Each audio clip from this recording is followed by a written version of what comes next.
matkame siin perega Kosovos sellises kohas nagu Neetud mäed.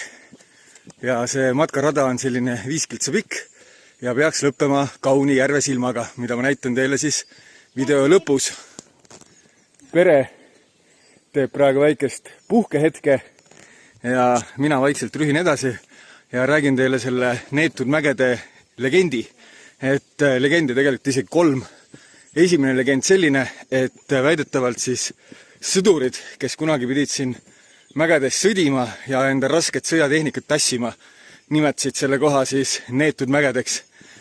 Teine legend selline, et oli üks ema, kelle lapsed surid siin mägedes janusse ja siis tema nimetas või siis needis need mäed ära, ütles, et need on Neetud mäed.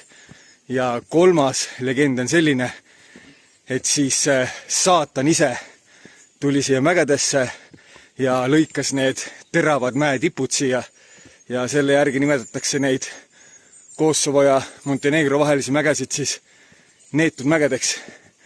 Mina ei oska öelda, kas seal on mingit tõtt või ei ole, aga tegelikult on see koht väga kaunis. Kägu kukub, linnud laulavad ja mina ütleks, et tasub kindlasti vaatama tulla, jalutada siin ja hingata sisse seda kaunist lopsakat Kosovo loodust. Ja järv, kuhu ma siis lõpuks välja jõudsin, näeb välja siis selline üliägedates, rohedates toonides mägiaasad siin kõrval, mitte ühtegi inimest ja mäe külgedel, nagu te näete, on veel lumehanged. Vaadake seal. See seal on lumi.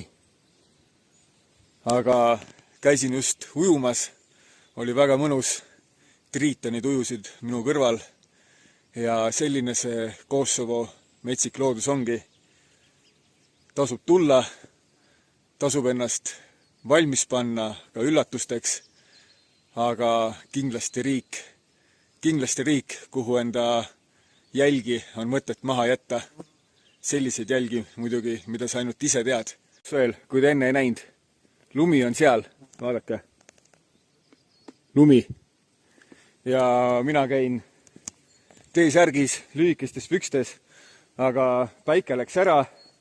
Mul on veel siuke 3 kiltsa matkata, et läheb jahedaks.